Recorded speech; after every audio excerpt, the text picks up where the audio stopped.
All right, back at the pits. Let's transform this thing.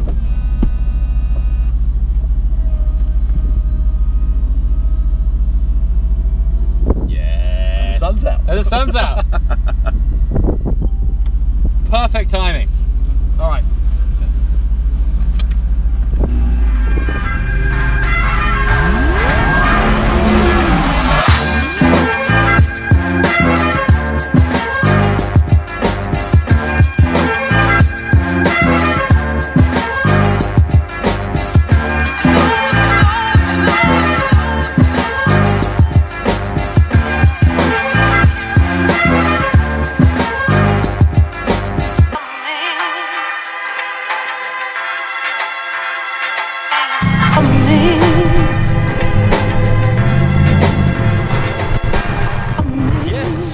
Welcome back to the channel.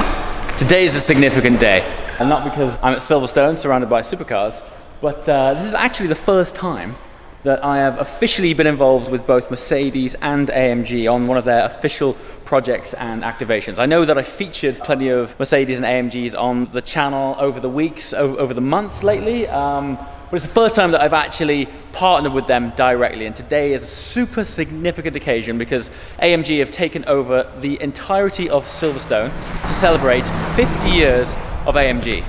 So they've brought down 50 models of AMGs, from classics all the way up to the latest AMG GTR. And as much as I'd love to jump in all of them, what a fantastic SLS Black Series AMG here, which is one of my favorites. Of course, it's one of the last naturally aspirated cars that AMG made. Today, I'm going to continue my hunting for a convertible series because, of course, Mercedes and AMG have recently launched the AMG GTC, and lo and behold, they have one here. So let's take a look around at what spicy stuff they've got and then hop in the GTC, see what it's all about.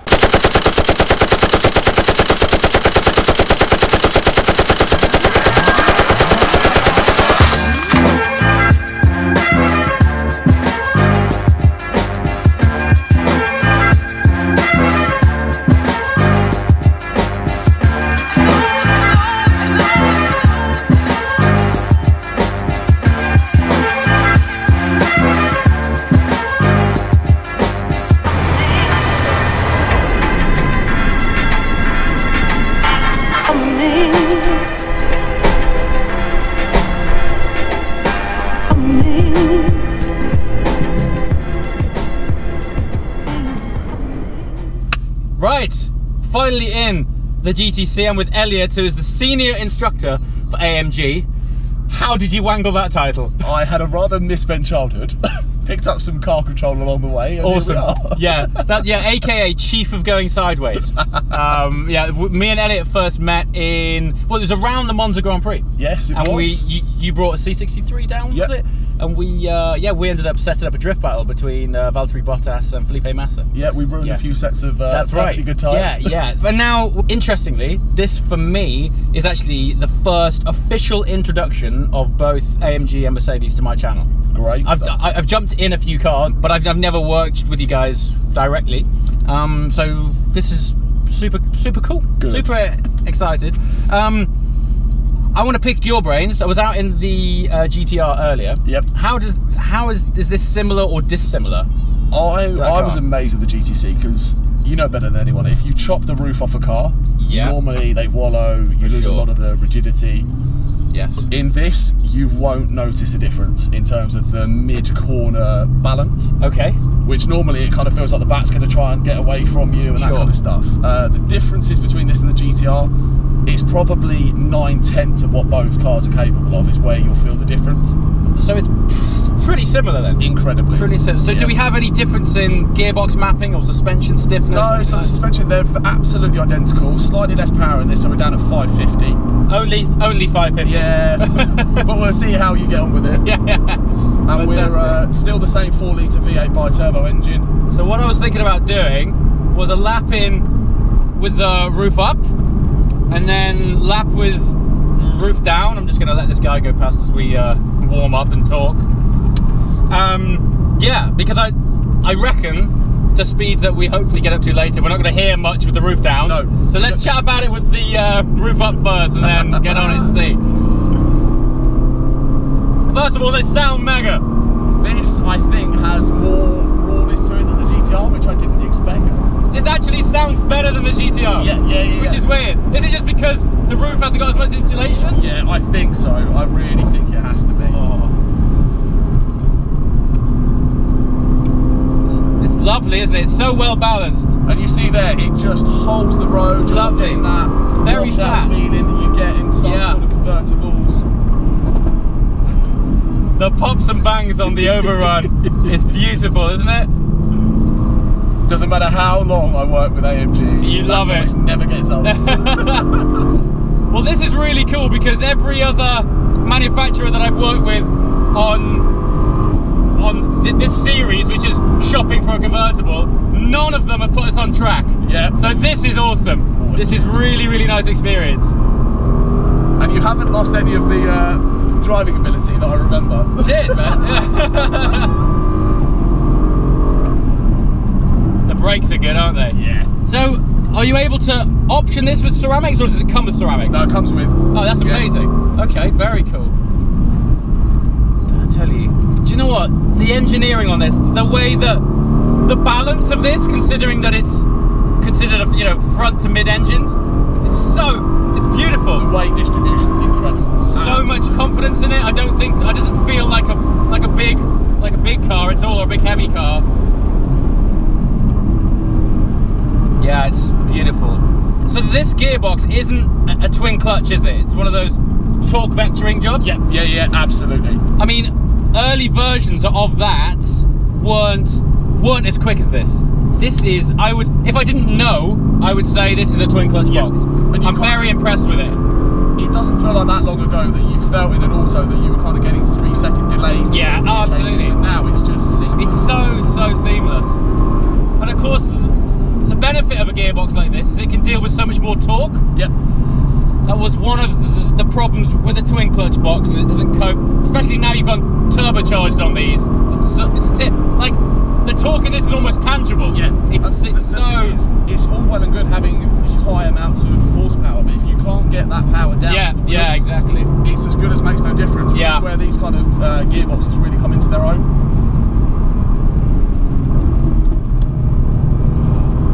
So how much time on your average day's work, what percentage is forwards and what percentage is sideways? Well, ironically, before we came out, I was getting some external footage, and I got a radio call from Race Control saying there's an E63S 4MATIC going more sideways than forwards. To which I had to reply, yeah, I'm really sorry, it's me.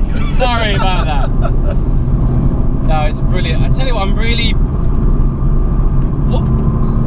My take on the sign of a good car is when you're confident with it from a very early stage. Yeah.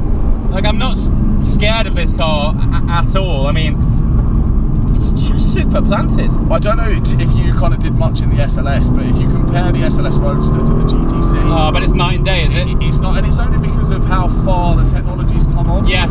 But you don't get that pitch and wallow, the back feels nicely stable.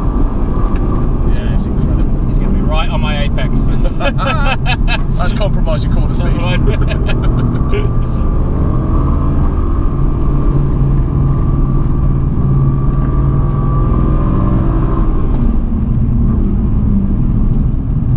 So is it kind of behaving as you expected? Being totally truthful, I thought it might be more understeery than it is. The front end's really lovely, it's really planted. The back end doesn't want to spit you out. Fortunately, we've managed to get on the track when it's dried up, which is cool. Yeah, it's lovely, you know. And even when it does, when it does let go a little, it doesn't snap, does it? It kind of tells you that it's happening. It tells you it's going. It's not a surprise. Lovely thing. Right, I'm going to do one more lap with the roof up, and then let's take the roof down. Perfect. All right, back in the pits. Let's transform this thing.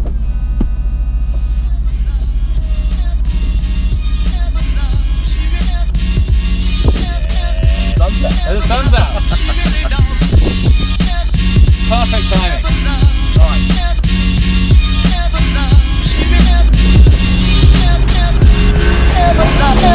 Once again.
So mate, thanks for that Pleasure. last minute drift. This guy's got the best job. Mr. Sideways is so cool. Absolutely awesome. It's not mate. fast, but it looks better. Yeah, I would just say it's the best way around a corner. Sideways is the best way around a corner. Yeah, so I'd like to get your thoughts on it. Actually, I mean, obviously, I know you work for the brand, but what's your favorite thing about AMG? I think for me, the relationship between Mercedes-Benz and AMG is as close to the perfect balance as you can get.